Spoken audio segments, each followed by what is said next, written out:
Our On the Other Hand interview today includes this comment by our guest. A lot of newspapers are multi-generational and they're businesses and they should have the same, respect that other businesses get of being a long-standing part of the community. And I don't know that they always get that.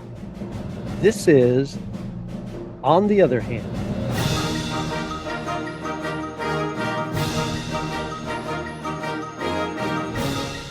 A podcast that features community leaders in Arkansas and elsewhere sharing their views and experiences on how to make our relationships and communities better.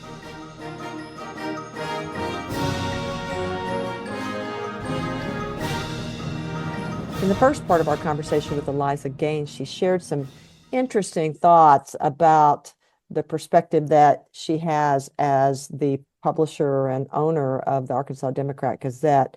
And specifically, I remember her talking about the readers first philosophy and how that helps them maintain journalistic integrity within a free marketplace of ideas. So a lot of things there that she really talks about. I didn't also realize that the editors really look for editorializing and biased language with their journalists that are writing up the stories, so they can make sure that they're upholding the core values of the newspaper, which appear on their website, but also on the first 2 pages of the newspaper.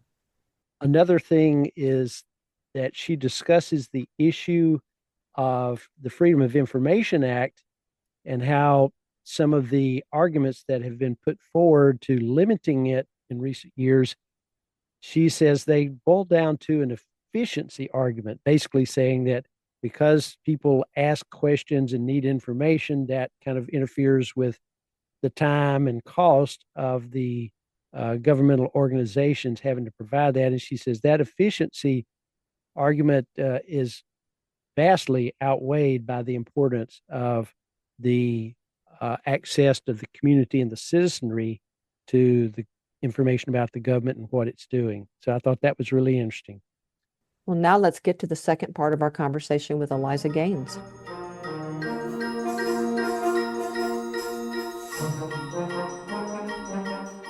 You used to be an editor, so you would know this very closely.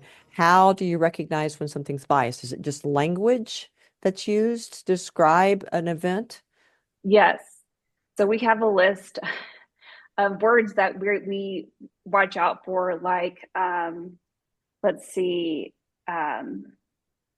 lied, because, if someone lies, we won't say they lied, but we'll say what they said, and then we'll, is that able to be backed up, or is there a different viewpoint on that from somebody else? So it's kind of like a list of no words. Like, I'll have to find it, but I can pause. If we can pause, I can find the list because it is interesting. I I have it in actually my think email. it would be interesting to Yeah, have that. can I So pull it yeah, up? pull it up, Okay. because I think our listeners would. What is interesting for me is that it also helps me as I'm listening or if I'm reading media to recognize when those biased words are present, Mm-hmm. so that I can realize, even though I might agree with the speaker, oh, this is actually leading me in a certain direction, or I can understand why I might be reacting to a particular way that something is being portrayed. And the reason why I'm reacting is because those words are being used. And so I would love for our listeners to hear some of those. Okay. So, especially around election time, we see loaded language. Loaded language is what we call it. Loaded language slipping into some stories. And so we watch out for words like falsely, without basis, incorrectly, or baseless. And so it's kind of all knowing language. And so our job is to put the news out there and let readers decide if something is baseless or not. That is not up to us to make that determination. It's almost like an interpretive word. Here are the facts, but then I go one step further and saying, well, this was, and I label it as a lie or a non-truth or conspiracy or baseless or whatever it is. Right. It's that extra step that brings in the bias. Right. So one other question related to kind of the business model. I know I was moving towards editing a little bit, but what rewards do you get from being so balanced? And that could be anywhere from recognition, awards, the national reputation, and or a variety of things. What kind of rewards has the paper gotten or Waco gotten in terms of being balanced? So readers' trust is the most important thing. So if a reader approaches me and says, I'm so grateful for the newspaper you print every day, or for your website, or the newsletter that I get, because I know when I get it, I'm getting news that I can really trust and rely on. And I don't have to fact check it myself. And I don't have to take that extra step. I know that I'm getting the most complete report on this topic. And I think if they understand the facts and they have a complete version of the story, they're more likely to be engaged in their community. But if they feel like they're being lied to, or they're being led to a certain conclusion, they're not going to, rely on us for trustworthy news. So we are very careful to make sure that people think and know that what we're reporting is, we've done our work. Well, one thing that I just want to say as a person, I have lived in Little Rock since '84 and have read the paper regularly, and I lean left. And so I don't always agree with some of the editorials on the left side of the page. But one thing that I have come to understand over the years, as have a lot of my left leaning friends, this is a quality paper. When you get in the opinion and editorial section, there are a lot of columnists and opinion leaders who show up all across the spectrum. So you get kudos from everywhere at what a quality job you do with that. And there's just too little of that. And I really appreciate the work you do. And so do a lot of people. I want you to hear that. Hopefully you've already heard that, but that's coming from me and from people that I know. I appreciate that. Thank you. Certainly. You have a variety of folks, like we said, and some of those have been with you for years, maybe even decades. Others come and go. We do have certain columnists that we have had for many years, and we try to keep it as balanced as possible in terms of columnists and viewpoints that we present. It would be safe to assume that one of the things you're constantly doing is looking at how are we doing across the spectrum? Do we have an equal distribution of left, center, right, that kind of thing? Yes, yeah. Absolutely. Yeah. Yes. And then I would imagine at some point cost has to come in there. So if somebody, let's say David Brooks, one of my favorite columnists, if he comes up and he's charging extra high amounts, I don't know how this works, but if he does, you probably have to take that into account, even if you think he's a valuable addition. Would that be a consideration as well? That is a consideration, yes. Yeah, it has to be. That's got to be part of the business model, right? Right. Which is watch costs. As your mentor said, if you don't have a good business model, you're not going to last. So, okay, good. Got to have them both. Okay, so give me your assessment now, Eliza, of the state of journalism and news. Let's start with Arkansas and then move toward a national assessment. Where are we there? Because you know it's a transition time, a lot of challenges. What do you think is going on, and where are we headed there? Well, like we talked about, there's a lot of mistrust in national news media, and it's hard to figure out what the next step is. How do we correct that? Can we come back from it? I mean, the trust in the news media is so low. And a lot of it is that news outlets feel pressure to produce content quickly, be the first one, not necessarily right, but to be the first one, or to get the most clicks on a story. I mean, the clickbait is out of control. And they do this and you sacrifice quality and accuracy, and some readers don't care, but a lot do. And having to go back and correct a mistake that you made as a news organization because you wanted to be first, that should teach a lesson to the people who are running it, because you're going to lose readers, you're going to lose trust. It is more important to be accurate than first. That is a mantra that we have in our newsroom. So And then I just feel like a lot of news sources have an agenda and it's very transparent, but some people want that. They only want to consume the news that, aligns with their political philosophies. But there has to be some news organizations that are really right down the line, provide that information, just the facts. And it might not be something that you want to hear, but maybe it'll change your viewpoint or open your mind or lead you to have a discussion with somebody that you might not thought you would have had. So it's incredibly important. And there's been research done that people feel like news organizations are intentionally trying to mislead them. And so you can say, you can trust us. I promise we're doing this. You have to show how you're doing your reporting, what it means to be unbiased, what it means to have a complete report. And you have to show the readers, not just tell them. Sounds good. Yeah, it's a tough time. In fact, kind of this reminds me, the newspaper business, I've been hearing it for some years now.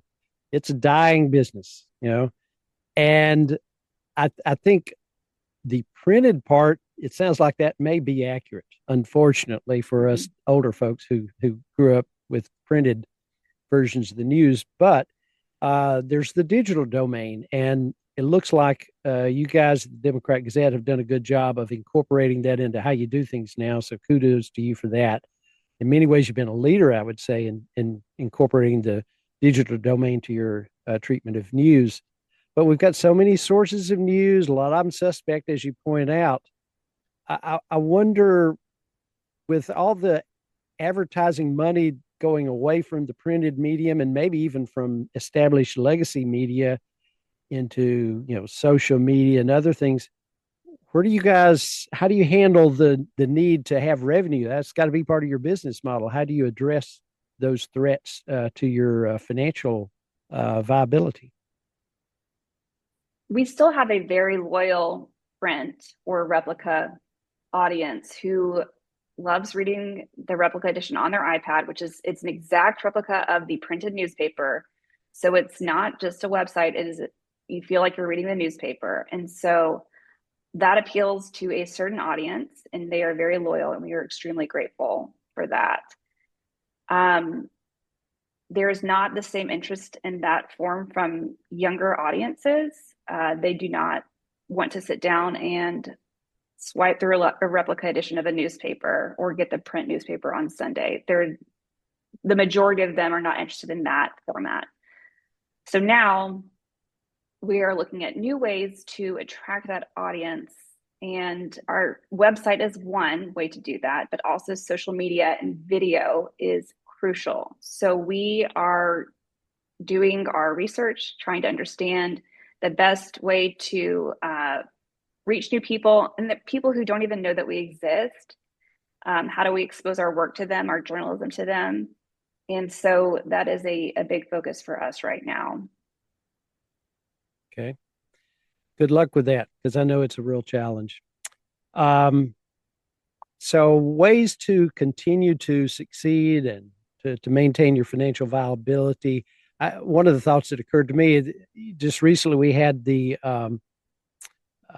reduction in government support for public radio and TV. So I wonder, and actually any of the other TV or radio stations, do you see any possibility of any collaboration or integration with those? So, for instance, a TV station in a local area and the newspaper news organization combining as one entity? Are those the kind of things have happened and anywhere else in the country? Have they been considered, or do they seem viable at all?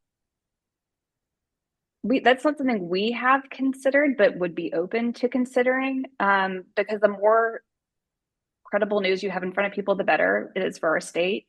So our newspapers within Arkansas, we do a great job of collaborating and sharing information, but I think there's opportunity to share the content that we produce with other newspapers and other outlets and some sort of collaboration to serve people that we are not currently reaching. Young people, rural Arkansans, low income communities, how can we work together, media organizations, to serve those audiences? I think especially just basic civic information that everybody should have access to should be free. And how do we fill these critical information gaps that are missing right now in a format that that audience wants, that they already use? And how do we build a relationship with them where they trust us and trust that news? One thing we haven't really talked about is the difficulty that journalists have when they're facing criticism. And I don't know how much of this goes for your local folks, or even, for TV or radio personalities. You think it might actually be more because they're seen, right? Or heard in a way that seems a little bit more personal. But for the newspaper in local areas, do you feel like that you're or have examples or have seen examples of local journalists actually being threatened or having risk toward their own safety? Has that come up at all for you in local journalism? I think we have our reporters out in the community. People appreciate them and appreciate their coverage. So our reporters have built good relationships within the community. So I see it more on a national basis. But we did have a reporter who was attacked after George Floyd. There, the protests we had downtown, and he was walking down the street by our newspaper building and was hit with a brick in the face by an unknown person. They never found the person. And that was horrifying and like nothing we'd ever experienced in the newsroom before.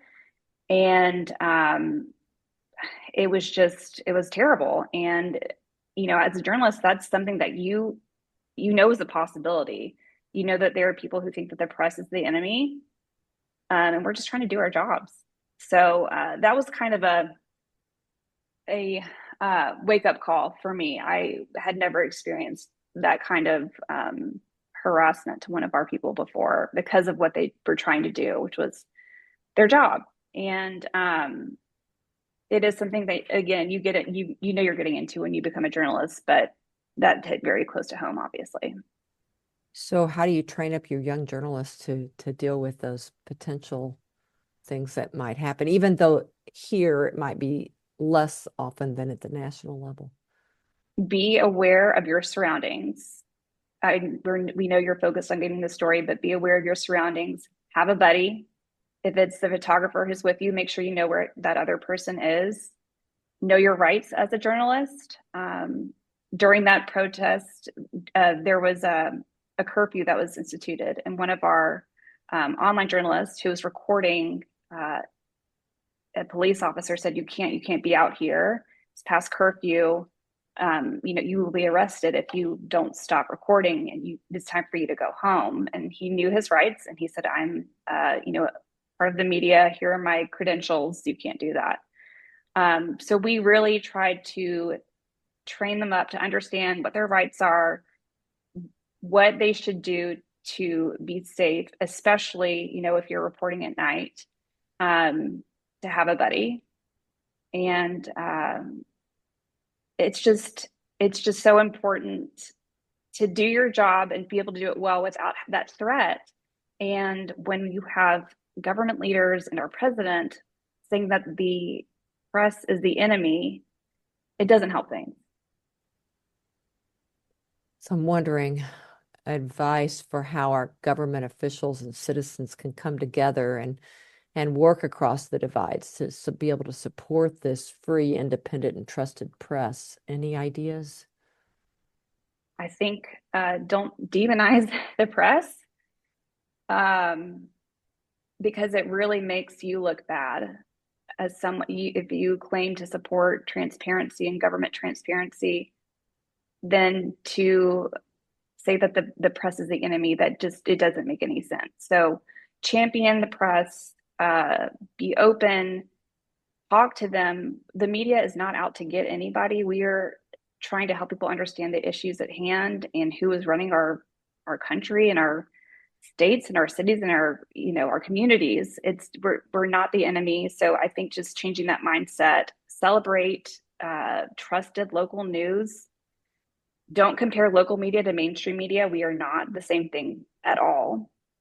And then I think pass laws that require media literacy in schools. I think that would be a great first step that a lot of people could get on board with. What would that look like, media literacy in schools? What would you like covered? So I think how to spot fake news, how to fact check, what are traditionally trusted media sources. You know, if you read a story from a news source and you're still left with questions, that's maybe one of the signs that you should look elsewhere for a more complete news report. But I don't think kids understand what goes into creating a newspaper every day, how reporters work, the blood, sweat, and tears that go into reporting, and that someone who pops up on social media and says something that's not the same as what a reporter does. There's a big difference. So I think understanding that social media is not always a reliable source for news as well. But those are just a couple of things. I'm sure there's a lot more that I'm forgetting, but those are the top ones for me. I would think also the importance of, you know, the difference between local news and media outlets, you know, at larger national level, because although local news in Arkansas in particular might be more, you know, unbiased, there certainly are going to be more national level things that even as that allsides.com or Advantas media bias chart shows that are on the other sides, you know, on both sides. And so recognizing that there is bias in media, that there is lack of reputable coverage in some media, but that doesn't have to be grouped into all media and local media in particular. Absolutely. That's what I'm hearing you say. Absolutely. Yes. I am wondering and I know, Glenn, you've got some questions here about the recent Rockefeller Institute, but I have a student right now that's interested in how people even get their media at the local level, and in Arkansas in particular, how they get their news. So there are local newspapers, but not all communities have them. Well, do you have a percentage wise of number or a number of communities that do have still local news outlets, newspapers? So there's Northwestern has a great journalism school, and I believe they have a nationwide chart of communities with 0 news outlets, 1 news outlet, you know, 5 or more news outlets. And it's really interesting to see and also disheartening. And if you look at that chart from a few years ago, you just see how many newspapers and local news sources have closed, especially in the rural areas that are just news deserts now. So it's happening. I do not think the average person realizes how quickly it's happening across their states. And so if we're in areas that there are news deserts, we really have to work harder at finding reputable news. Yes.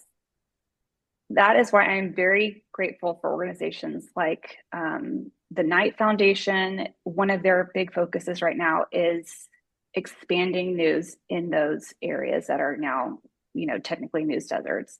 How can outlets in nearby communities have a bureau in that underserved community and work, you know, have a reporter and editor there and get that news out to people. And so I'm very grateful that the larger organizations, grant giving organizations out there recognize this problem and are really trying to address it. What kinds of things are they doing? Giving money for local news bureaus in the rural areas? Or yes. So partnering with already established news organizations to expand their coverage is one way to do it. Okay, so I'm assuming that Waco might be part of that, being able to expand coverage for areas too, that your We are not organization. currently, but we are trying to get some grant funding to do that. Because we're a statewide newspaper, and so we really do need to have more statewide coverage and do a better job of that. So is that meaning that, for instance, the Knight Foundation might sponsor or pay the salary for a journalist who is assigned to a otherwise non-served area for a paper that they can then incorporate into that paper? Is that the idea? Yes. Oh, very good. Okay, that's a great idea. Well, kind of related to this local news desert, Eliza, as you know, you and I were more than 100 people that attended a recent Rockefeller Institute gathering that had citizens from around the state, members of the press, and the whole focus of it was, what do you do to ensure local news coverage in Arkansas when so many areas lack any viable coverage? So, given that, we had a lot of good conversations, some interesting people there. People are clearly passionate about it. I wonder what you learned from that event, and what has inspired you from those conversations to go forward with. I was so grateful to have that opportunity to come together, because I see a lot of those people, the media people at certain conventions or just around, but to have, leaders in the community and others who are not media people come together with our group was amazing. And I think helped them understand how dire the situation is in Arkansas in terms of news coverage, and how much help we need from people outside our industry to be a champion of local news. So I was so grateful for that opportunity, and it made me really excited, because I felt like there was definitely an appetite between a lot of organizations across our state to collaborate and work together somehow and share information. And I've even had conversations since that gathering about how we can do that and move forward and provide more information to people who need it. So I thought it was great, and I'm excited to see what's next. I was impressed too. It sounds like a lot of people really take this issue seriously, and they have some ideas, and they have the energy and the willpower to do something about it. So I hope some good things come out of that. I look forward to seeing where things go. So we're getting ready to wrap up in the next several minutes. So let's think very broadly now. Tell me both your hopes and any concerns you have when you put in a little attention to your crystal ball. Where are things going for both Arkansas and the U.S. in general, and specifically with respect to access to quality, accurate information? I think it's hard to be optimistic when the trust in news media is so low, and the person who's running our country is not a fan of the press and has changed access to for reporters in terms of how they can access the White House. It's hard to be optimistic, and that's just stating the facts. I mean, that's what he has actually done, is to say that the press is the enemy and limit the access. So it's hard to be optimistic, but on a local level, what can we do to make sure the opposite is happening in Arkansas? That journalists have more access than ever, because politicians trust that they will report fairly and accuracy. How can community leaders champion their local news source and get people kind of rallying behind them? A lot of newspapers are multi-generational, and they're businesses, and they should have the same respect that other businesses get of being a longstanding part of the community. And I don't know that they always get that. But I'm hoping that people really get behind access to local news. I think a lot of it is cost is a barrier. So how can we have a very tight paywall, which means if you come to our website, you can't read many stories unless you're a subscriber. Our funded stories through our philanthropy are free to everybody, but we don't share that that information well. We don't get those stories in front of the people who, maybe don't come to our website as often. So I think that making more news free, that's civically important. That's going to be a huge step forward. And again, collaboration. I feel like the media outlets in Arkansas, there's not a lot of direct competition. We all kind of understand that we need to be in this together for it really to work. And that's something that I felt at that Rockefeller meeting, and I felt over the years, and it makes me very happy. I think there are so many good people right now in Arkansas looking at civic engagement and civic participation and the desire for us to come together at the grassroots to make a difference, that it does provide hope. So I'm glad that you were able to participate in that. When you think about the future for the Democrat-Gazette and for the media organization Waco that your dad and grandfather started, what would be the plans for the future? I don't think that our core business will change, which is providing excellent journalism to readers. But I think the way we share that information is going to change drastically over the years. We have no plans to stop printing the Sunday paper, the daily, single copy. But a lot of people just aren't reading that way anymore. And so I'm really excited to see where we go with video, how that can be an additional way for people to consume the news. I think we can do a much better job of listening to what people across Arkansas truly want from the news instead of us kind of deciding it for them. That has been a revelation, I think, for some people in our industry, is that we have to be more engaged with the community and listen to what they want and how they perceive us and what they see the issues are, instead of us kind of deciding that for them and giving them that news.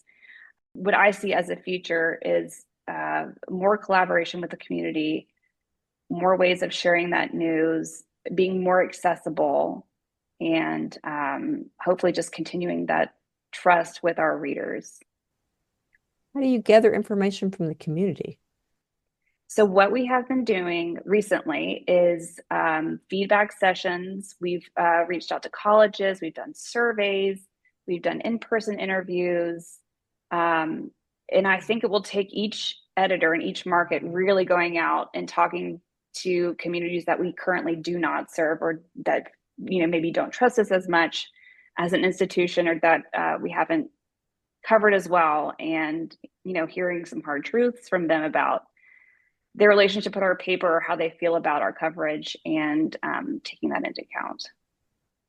I wouldn't even know where to start if I was going to go into a rural community, or even one that's not as rural but a small community, to know even how to get people to talk to me if I were in your shoes. But I'm assuming you have contacts in those Yes. communities that you can start with that can help you build those relationships of Yes. listening. Okay. And those conversations have already started. So So, it's meaningful information for sure. yeah, consistent with what they're doing with that Civic Arkansas engagement work at the Rockefeller Institute as well. Exactly. So, a couple of last questions. Based on the variety of experiences that you've had working with people, what recommendations would you give for others and how they could make a difference in their communities? Having accurate information is number one, because you have to have all of the facts before I feel like you can become an active participant in your community. If you don't have all the facts, then it's hard to make a difference. I would say support your local news source, understand how they function in your community, what sets them apart from other media that you consume, champion them, support them, and it's I think with the newspaper specifically, there's kind of this image of them being old, stodgy, but it's really, we are now a digital project that happens to have a newspaper, and it's not about the medium necessarily, it's what we do, which is provide journalism that gives readers the knowledge to create change in their communities and have impact on their communities. So people understanding that is number one. Okay, any other lessons that you would like to share with us? Maybe about your time working in journalism that you'd like your listeners to hear, our listeners to hear? I would say that journalism is something that you're born to do. It's like being it feels like being a teacher. It's something you're called to do, and that seeing that every day in our newsroom is so inspiring. They don't have to be there. They're not in it for the money. It's because they want to. They're curious, first of all. That's the number one thing that quality journalists need is curiosity about the world and how things function. But they feel like it is their duty to provide this information to people and to help people understand how their communities work. And I think it truly is a calling, and that's just something else I would like to add. And it sounds like it is for you. Thank you. It definitely is. Well, we really appreciate the time that you've taken to inform us a little bit more about what you're doing and the work with the Arkansas Democrat-Gazette and the Waco Media Organization as well. So thank you for coming on today. Thank you both. Well, and we really appreciate the work that you do with journalism. I think that is just an admirable field to be in, with more responsibilities than benefits, perhaps. So you're probably right about it being a calling. So keep it up, and we look forward to seeing what the next several years bring from you. Thank you. Thank you. Well, that's it for the second part of April and Glenn's conversation with Eliza Gaines. Remember that On the Other Hand offers dozens of interviews with other guests. You can find each of those conversations inside your favorite podcast app or on the podcast page of the Braver Angels Arkansas website at arkansas.braverangels.org. On the Other Hand is sponsored by Braver Angels in Arkansas. Music was composed by Randall Standridge of Jonesboro, Arkansas, and was performed by the University of Northern Colorado Symphonic Band, Dr. Richard Main, conductor. From your host, April Chatham Carpenter, and Glenn White. Join us in working to make our relationships and communities better.